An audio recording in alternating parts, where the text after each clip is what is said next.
వినబడడం లేదు, మీ స్తోత్రం వచనాలు వినబడడం లేదు.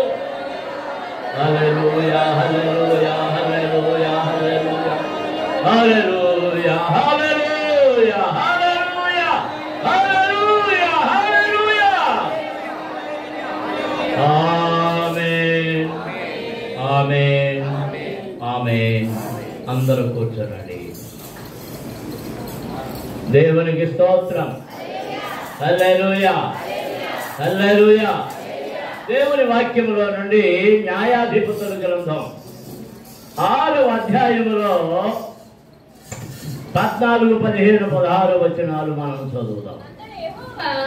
అంతటా యెహోవా అతని తట్టు తిరిగి బలము తెచ్చుకొని వెళ్ళి మిద్యానీయుల చేతుల నుండి ఇశ్రాయేలులను రక్షింపుము, నిన్ను పంపిన వాడను నేనే అని చెప్పగా అతడు చిత్తమున ఏలినవాడా, దేని సహాయము చేత నేను ఇశ్రాయేలులను రక్షింపగలను? నా కుటుంబము మనుష్య గోత్రములు ఎన్నిక లేనిదే, నా పితరుల కుటుంబములు నేను కనిష్ఠుడై ఉన్నానని ఆయనతో చెప్పాను. అందుకు యెహోవా అయిననేమి నేను నీకు తోడైందును గనుక ఒకే మనిషిని హతము చేసినట్లు మిద్యానీయులను నీవు హతము చేయుదువని సెలవిచ్చాను. దేవునికి స్తోత్రం. హల్లెలూయా. అందరూ చేతులెత్తి గట్టిగా దేవుని స్తుతించండి. హల్లెలూయా హల్లెలూయా హల్లెలూయా. పరమ తండ్రి, పరిశుద్ధ దేవా, జీవాధిపతి మీకు స్తోత్రములు. ఎంతవరకు మీ సన్నిధిలో మిమ్మల్ని పాడాము, స్తుతించాము, మహిమపరిచాము, ఘనపరిచాము. నీవిచ్చు వాక్యాహారము కొరకై ఆకలితో మీ ముందు నిలిచి ఉన్నాము నాయన. వట్టి కుండలుగా వచ్చాము. మా కుండలను నింపండి, మీ వాక్యము నీటితో నింపండి, మీ పరిశుద్ధాత్మ నూనెతో నింపండి నాయన. మేము నోరు తెరచుచుండగా మా నోటి నుండి మీ ఆహారములు ముచ్చమని వేడుకొనుచున్నాము. అయోగ్యుడనైన నన్ను నీ పాత్రగా వాడుకోనండి. మీ శిల్వచారులు దాయండి, నీ ఆత్మచేత అభిషేకించండి. నన్ను నీ నోటికి పూర్వంగా వాడుకోనండి. నాలో నుండి నీ స్వరాన్ని నీ ప్రజలకు వినిపించి విధించిన ప్రతి ఒక్కరిని ఆశీర్వదించమని యేసు నామమున అడుగుతున్నాము తండ్రి. ఆమేన్. దేవునికి స్తోత్రం. హల్లెలూయా హల్లెలూయా హల్లెలూయా. మనం చదివిన మాటలు ఎవరిని గురించి అంటే, దేవుడు ప్రత్యేకముగా పిలిచినటువంటి మనుష్యుడు. ఆ మనుష్యుడితో దేవుడు మాట్లాడుతున్నటువంటి మాటలు గిద్యోను. అతడు ఒక వ్యవసాయదారుడు.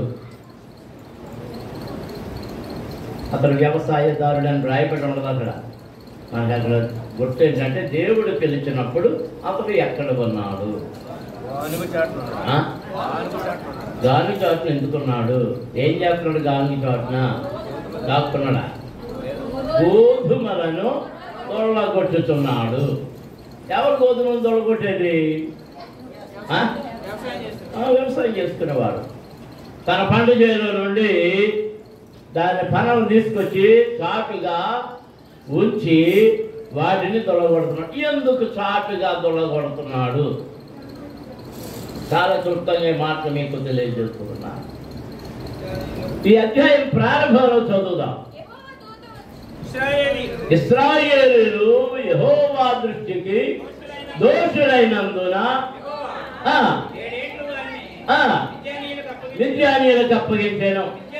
మిద్యానీయుల చెయ్యి ఇశ్రాయేలుల మీద హెచ్చాయను కనుక వారు మిద్యానీయుల ఎదుట నిలువలేక కొండలలోను ఉన్న వాగులను, గుహలను, దుర్గములను తమకు సిద్ధపరచుకొని ఇశ్రాయేలీయులు విత్తనములు విత్తిన తరువాత మిద్యానీయులను అమాలేకీయులను తూర్పున ఉండి వారును తమ పశువులను గుడారములను తీసుకొని మిడతల దండంత విస్తారముగా వారి మీదకి వచ్చి వారి ఎదుట దిగి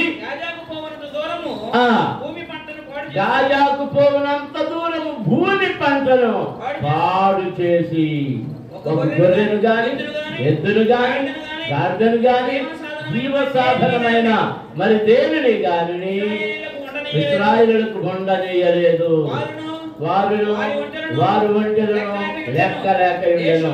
దేశముల పాడు చెడుకును వారు దానిలోనికి వచ్చి ఇశ్రాయేలుకి ధ్యానుల వలన హీనదశకు వచ్చినప్పుడు వారు యెహోవాకు మొర్రపెట్టిరి. దేవునికి స్తోత్రం. హల్లెలూయా, హల్లెలూయా, హల్లెలూయా, హల్లెలూయా. దేవుని పిల్లలారా, వాక్యమును వినుచున్న వారులారా, రక్షించబడిన మన జీవితములలో మన బ్రతుకులలో మనము శోధనలు ఎందుకు ఎదుర్కొంటున్నాము? వేదనలు ఎందుకు ఎదుర్కొంటున్నాము? బాధలు ఎందుకు ఎదుర్కొంటున్నాము? వ్యాధులు ఎందుకు మనలను వెంటాడుతూ ఉన్నాయి? వీటన్నిటికి జవాబు ఎక్కడ చెప్పబడుతూ ఉన్నది? ఇశ్రాయేలులు ఎవరి దృష్టికి దోషులయ్యారు? యెహోవా దృష్టికి దోషులైనందు చేత వారిని ఎవరి చేతికి అప్పగించాడు? మిద్యానీయుల చేతికి. ఎంతకాలం అప్పగించాడు? 7 ఏళ్ళు. అంటే ఆ శ్రమ పూర్తయినప్పుడు 7 ఏళ్ళు అయింది. ఎప్పుడు పూర్తయిందంటే వారు మొదలుపెట్టిన తర్వాత పూర్తయింది. ఇది ఆ విషయం ముందు మీరు గుర్తుపెట్టుకోవాలి. 7 ఏళ్ళు వారు కష్టాలు పాడయ్యారు. 7 ఏళ్ళు ఇబ్బంది పాలయ్యారు. వారి ఆహారం కూడా ఎత్తుకుపోయారు. వాళ్ళ ఎండలోనిది ఏది ఇవ్వలేదు. వారి గొర్రెలు ఎత్తుకుపోయారు, వారి గాడిదలు ఎత్తుకుపోయారు, వారి ఎండలో ఉన్న ధాన్యాలు ఎత్తుకుపోయారు, పంట పొలాల్లో విత్తిన వాటినన్నిటిని కోసుకుపోయారు. ఏది మిగల్చలేదు, ఏది మిగల్చలేదు. వారి ద్రాక్ష తోటలన్నీ నాశనం అయిపోయింది. ఎవరు స్వాధీనం అయిపోయినాయి? ఎవరు స్వాధీనం అయిపోయినాయి? మిద్యానీయుల స్వాధీనం అయిపోయింది. దేవునికి స్తోత్రం. దేవుని పిల్లలారా, మన శరీరము రాగములకు స్వాధీనమైందంటే, మన కుటుంబము అశాంతికి స్వాధీనమైందంటే మనము దేవుని దృష్టిలో ఏదో దోషము కలిగి ఉన్నాము. నేనైనా సరే, నువ్వైనా సరే. శోధనలు 2 రకాలు. ఒకటి మన దోషము కలిగినటువంటి శోధన అయితే, ఒకటి మన భక్తిని పరిశోధించడానికి వచ్చిన శోధన. దేవునికి స్తోత్రం. హల్లెలూయా. భక్తిని పరిశోధించడానికి వచ్చిన శోధన ఎవరికి వచ్చింది? మీకు అందరికీ తెలుసు. యోబుకు వచ్చింది. యోబు ఏం పోగొట్టుకున్నాడు? సమస్తమును పోగొట్టుకున్నాడు. ఆఖరికి పిల్లలు కూడా పోయారు, ఆస్తి పోయింది, ఇండ్లు పోయింది, కూలిపోయింది, ఆస్తులన్నీ పోయింది, ఒంటెలన్నీ పోయింది, ఎద్దన్నీ పోయింది, గొర్రెలన్నీ పోయింది, గాడిదలన్నీ పోయింది. చివరికి ఏం పోయింది? ఆరోగ్యం పోయింది. వీడేం పాపం చేశాడని అందరూ చెప్పుకుంటున్నారు. మరి యోబు గ్రంథం చదివితే శ్రద్ధగా చదవాలి. ఏదో చదువు గడిపోతే కాదు. అక్కడక్కడ ముక్క పట్టుకుని ఏలాడితే ప్రయోజనం లేదు. శ్రద్ధగా చదివితే చాలా స్పష్టంగా కనబడుతుంది. నువ్వు పాపం చేసావు, నువ్వు దోషం చేసావు, నువ్వు తాకట్టు పెట్టుకుని మళ్ళీ ఇవ్వలేదు, అందరిని తాకట్టు పెట్టిన అందరిని బాధించావు అని నేరాలు యోబు మీద ఆరోపించబడ్డాయి. ఎవరు ఆరోపించారో తెలుసా? స్నేహితులే. ఎవరు? స్నేహితులే. దేవునికి స్తోత్రం. హల్లెలూయా. మీరు ప్రార్థనకు వస్తుంటారు, వయసు పెద్ద కలిగిన వారు, చాలా కాలం నుంచి ఆరాధనకు వస్తున్నారు. మీకు కూడా మీ పిల్లలు చిన్నప్పుడు గుడికి వచ్చారు, ఇప్పుడు పెద్దోళ్ళు అయ్యారు, వాళ్ళు పిల్లలు తాతలు కూడా అయిపోతున్నారు. వాళ్ళు ఇప్పుడు మిమ్మల్ని ఏమంటారు తెలుసా? నీకెందుకు వచ్చిందే ఈ జబ్బు, నువ్వు పాత్రకి వెళ్తున్నావు కదా, చిన్నప్పుడు నేను పుట్టకుండా నేను చేస్తున్నా, నీకెందుకు వచ్చిందే ఈ జబ్బు అంటారు కదా. నువ్వు దేవుడు దేవుడు అంటున్నావు కదా, నీకేమైనా తగ్గించాలా? ఎందుకు తగ్గట్లేదు జబ్బు అని అడుగుతారు. ఎవరు? పిల్లలే.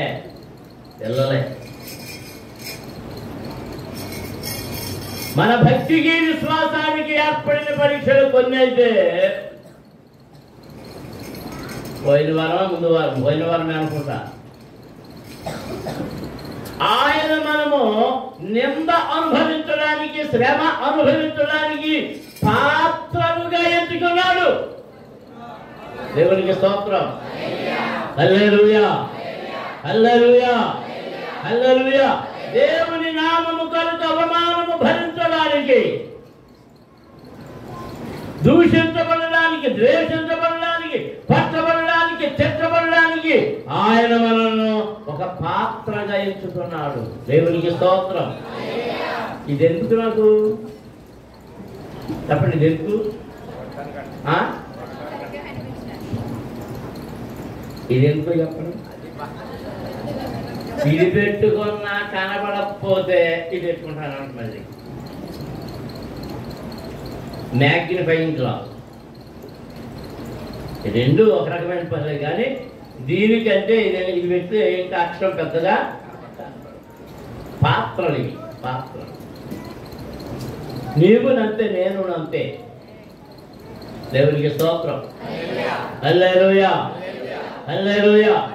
ఇశ్రాయేలీయులు దేవుని దృష్టికి దోషులైనందున వారు పట్టబడ్డారు, చంపబడ్డారు, వారి పిల్లలు బానిసలుగా కొనిపోబడ్డారు, వారి ఆస్తులన్నీ లాగేసుకోబడ్డాయి. భయంకరమైన శ్రమ, భయంకరమైన శ్రమ, భయంకరమైన కరువు, ఆకలికి అల్లల్లాడిపోతున్నారు. దేవుడు ఎప్పుడు కనికరించాడంటే 7 సంవత్సరాలు అయ్యేటప్పటికి అప్పుడు వచ్చింది బుద్ధి. అలాగే బుద్ధి వచ్చినప్పుడు, ఎప్పుడు? ఎవరికి? బాగా చేశానాక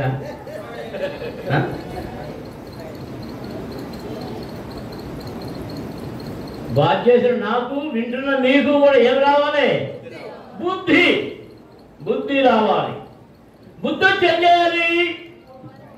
మన తప్పిదములను దేవుని దగ్గర ఒప్పుకొనడం ద్వారా, వాటిని విడిచిపెట్టడం ద్వారా దేవునికి ఇష్టముగా మారాలి. దేవునికి స్తోత్రం.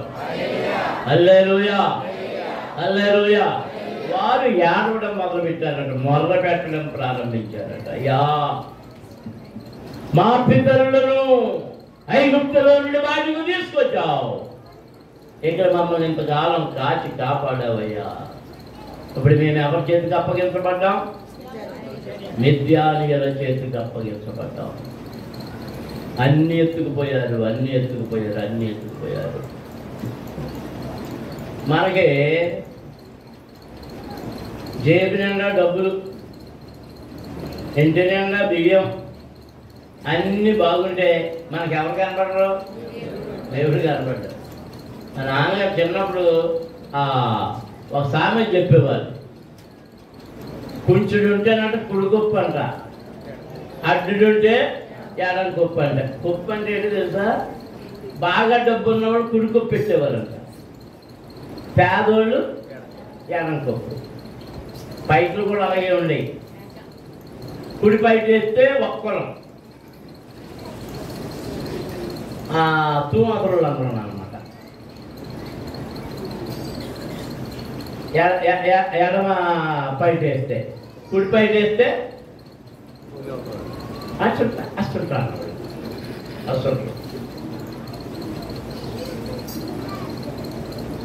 అవి లెక్క. ఆ పైటలను చూసి లెక్క చెప్పేవారు.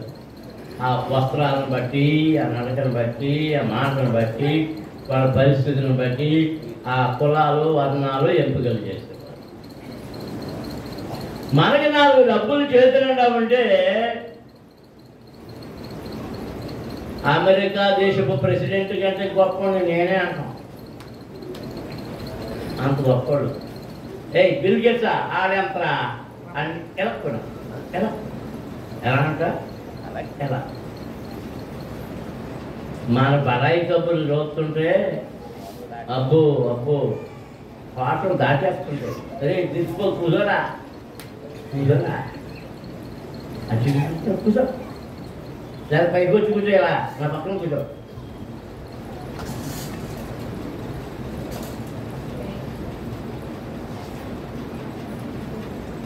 దేవుని దృష్టికి దోషులయ్యామా శిక్షే. శత్రువుల చేతికి అప్పగించబడతాం. శరీర సంబంధమైన శత్రువులై ఉండొచ్చు,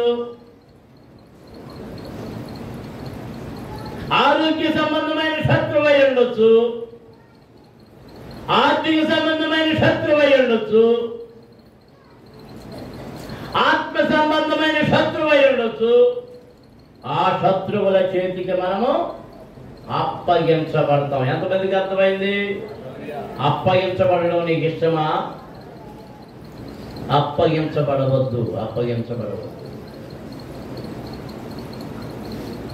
మనం అప్పగించబడితే వాళ్ళకు దాసులం అయిపోతాం. దాసులం అయిపోతాం. మన దగ్గర ఉన్న సమస్తమును దోచుకుంటారు శత్రువులు. నీకున్న రక్షణ దోచుకుంటాడు, నీకున్న ప్రార్థన జీవితాన్ని దోచుకుంటాడు, నీకున్న విశ్వాస జీవితాన్ని దోచుకుంటాడు, నీకున్న విధేయతను అన్నిటినీ ఆత్మవరాలు ఫలాలు అన్ని దగ్గర నుంచి దోచుకుంటాడు. అంచేత దేవునికి అవిధేయుడవు కావద్దు. దేవుని దృష్టికి దోషివి కావద్దు.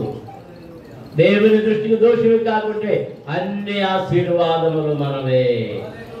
దేవునికి స్తోత్రం. హల్లెలూయా.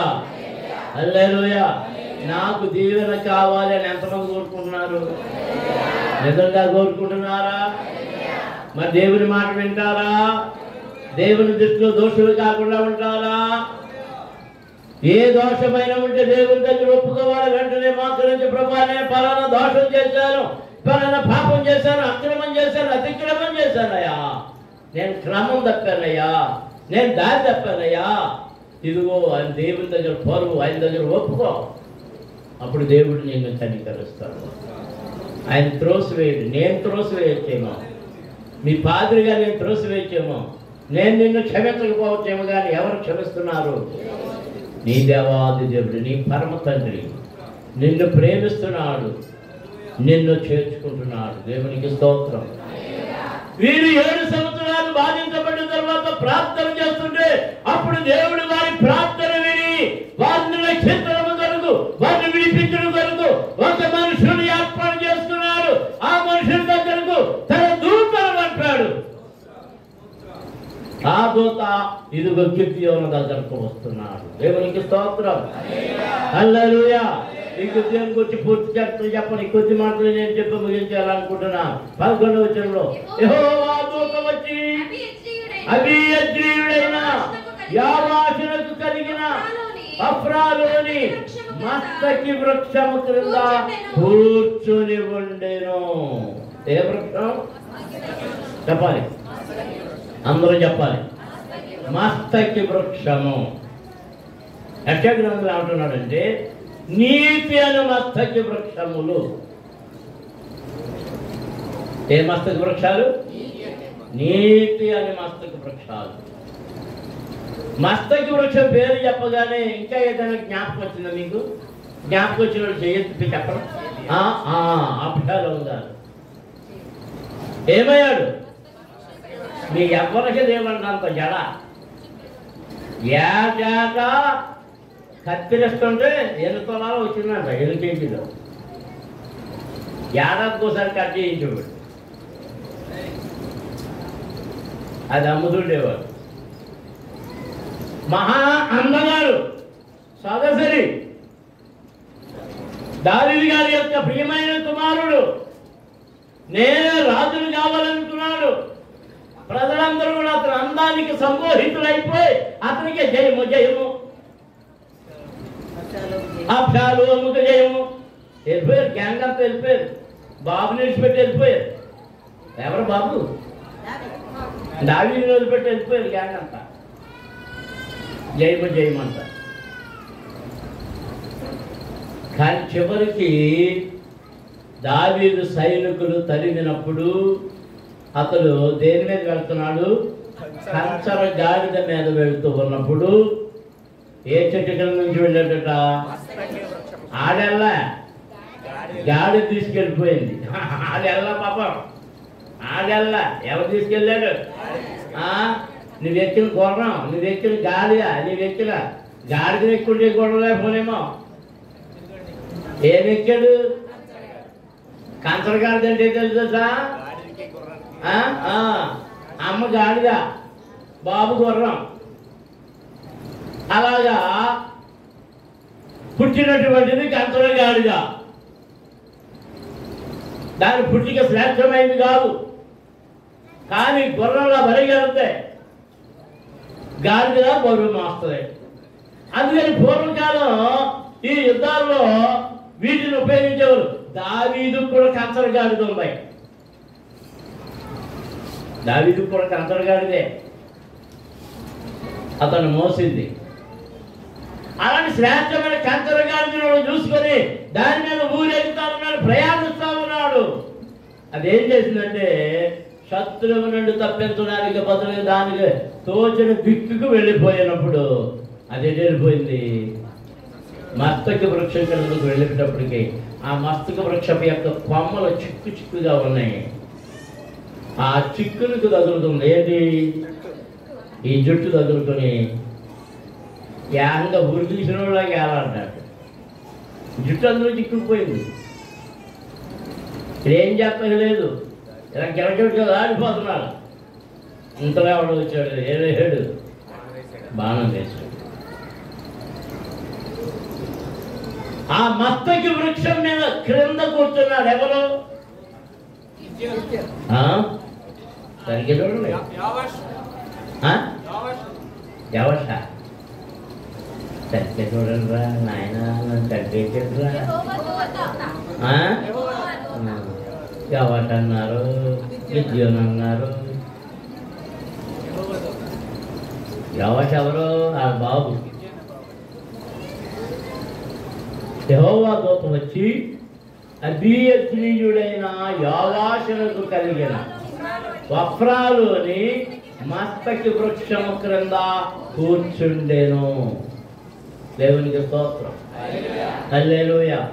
యోవాషు కుమారుడైన గిద్యోను మిద్యానీయులకు మరుగై ఉండినప్పుడు గానుగ తాటిన గోధుమలను దొల్లగొట్టుచుండెను. దేవునికి స్తోత్రం. హల్లెలూయా. నిన్ను దర్శించడానికి ప్రభువు నీ దగ్గరకు వస్తున్నాడు.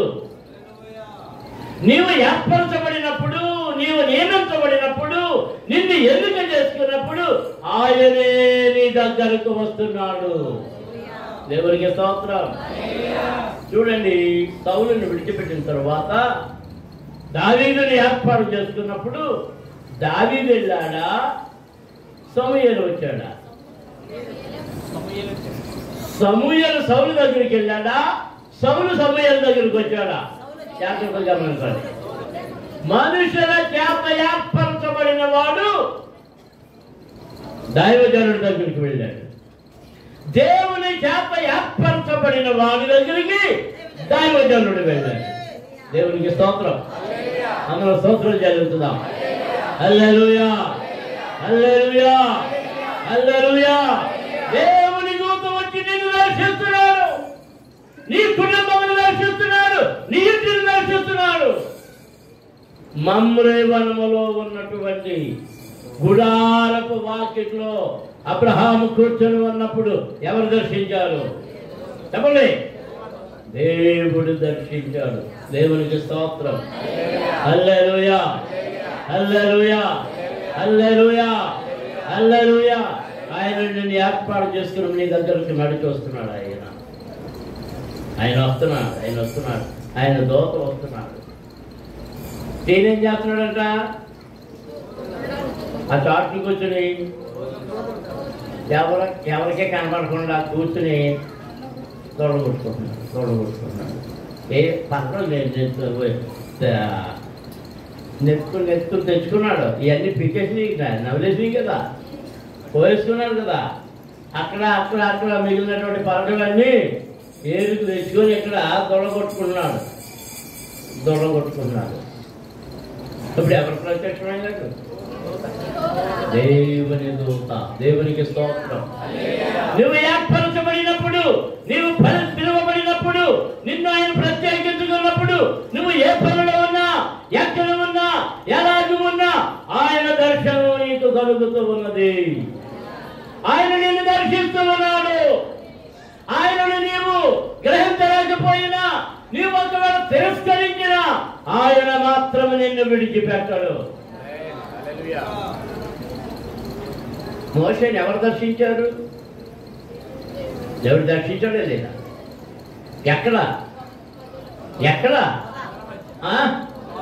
ఎక్కడ ఎప్పుడు? అరణ్యములో గొర్రెలను మేపుతూ ఉన్నప్పుడు, ఆ ప్రాంతమంతా తిరుగుతూ ఉన్నప్పుడు అక్కడ ఒక పొదలో మంట కనబడింది. ఆ మంట మండుతుంది కానీ పొద కాలిపోలేదు.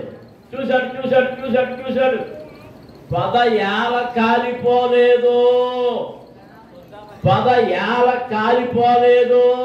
చూడటం కొరకు అక్కడికి వెళ్ళాడు. అక్కడికి వెళ్ళినప్పటికి కొంచెం దగ్గరికి వెళ్ళినప్పటికీ, మోషే నీ పాదములకు ఉన్న చెప్పులు విను, ఇది పరిశుద్ధ స్థలము. దేవునికి స్తోత్రం. హల్లెలూయా. దేవుడు ఎక్కడ ఉంటే అక్కడ అది పరిశుద్ధ స్థలం. దేవునికి స్తోత్రం. హల్లెలూయా. ఆయన వచ్చినప్పుడు, ఆయన ఉన్నప్పుడు ఆయన స్థలం చుట్టుప్రక్కలంతా పరిశుద్ధమైపోతుంది. అపరిశుద్ధత అంతా కాల్చివేయబడుతూ ఉన్నది. దేవునికి స్తోత్రం. అందులో స్తోత్రం చెల్లించుదాం. హల్లెలూయా.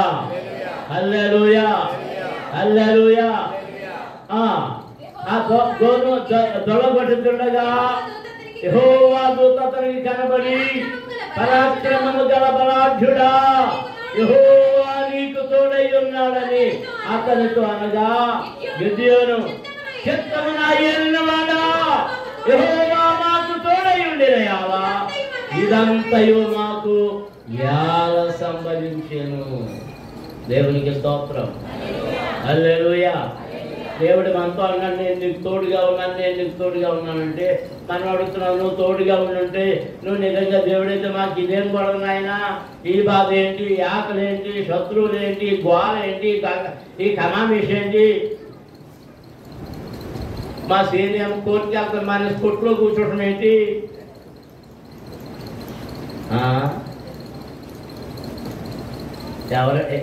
ఎవరు మాట్లాడుతున్నారు? ఇదేలా సంభవించినది ఏమనేసి మా వాడిని కోర్టుకెళ్ళకుండా కొట్టుకోండి.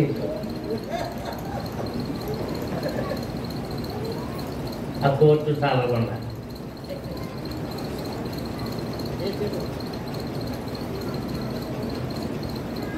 నీవు మాకు తోడై ఉంటే ఇది మాకు ఎందుకు సంభవించింది? మనిషి కూడా అనుకుంటున్నాయి, నిజంగా దేవుడే మాకు తోడుంటే ఈ కథ ఏంటి అంటున్నా. నువ్వు అనకపోయినా నీ అమ్మ ఉన్నప్పుడు అన్నిలు అంటున్నారు.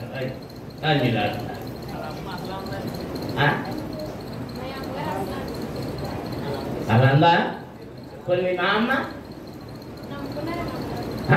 నేను నమ్ముకోవడం గురించి అడుగుతారా? ఇదేం కథ, ఇదేం కథ? ఇది అమ్మంటారా? అదే మరి వాళ్ళమ్మమ్మ. దేవునికి మనకి ఎక్కడో లేరు అమ్మనీయులు, శత్రువులు, విద్యానీయులు. ఎక్కడున్నారు విద్యానీయులు? మిద్దులోనే, మన మిద్దులోనే ఉన్నారు మన విద్యానీయులు, మన మిద్దులోనే. దేవునికి స్తోత్రం. హల్లెలూయా. దేవుడు తోడు మనకు ఎల్లప్పుడూ దేవుడు మనకు ఎల్లప్పుడూ తోడుగా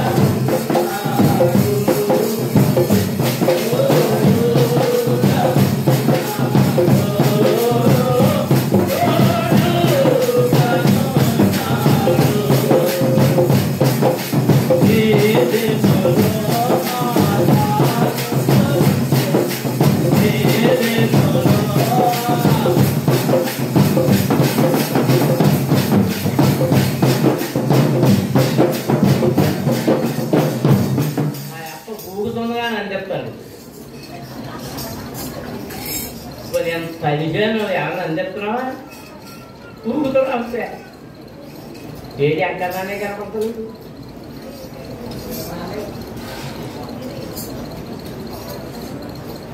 ఆదాముకి ఎక్కడ తోడుకున్నాడు గొంతులో పడి యోసేపుకి ఎక్కడ తోడుగా ఉన్నాడు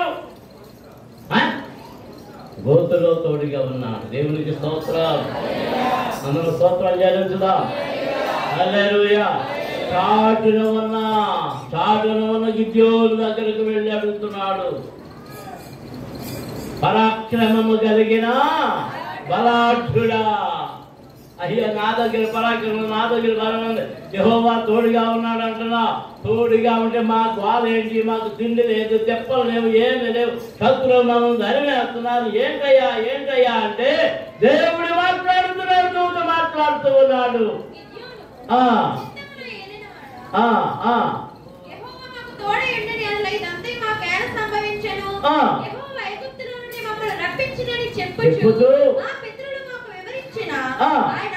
ఆయన అద్భుత కార్యములన్నీ ఏమాయను మమ్మల్ని విడిచిపెట్టి నిత్యాన్ని చేతికి మమ్మల్ని అప్పగించాను అతనితో చెప్పాను అంతటి యెహోవా కట్టి తిరిగి బలము తెచ్చుకొని వెళ్ళి ఇశ్రాయేలు చేతిలో నుండి ఇశ్రాయేలును రక్షింపము నిన్ను పంపిన వాడను నేనే దేవునికి స్తోత్రం హల్లెలూయా హల్లెలూయా హల్లెలూయా ఇశ్రాయేలు మీదకి గిద్యోనుని ఎవరు పంపుతున్నారు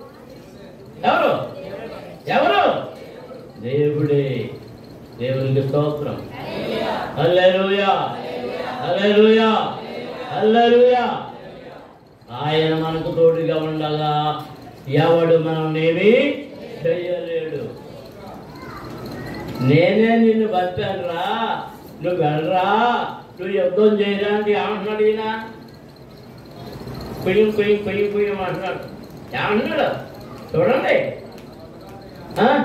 నా చిత్తమున ఏలినవాడా దేని సహాయము చేత నేను ఇశ్రాయేలును రక్షింపగలను నా కుటుంబము మనష్షే గోత్రములు ఎన్నిక లేనిదే నా కుటుంబములో నా పితరుల కుటుంబములో నేను కనిష్ఠుడినై ఉన్నాను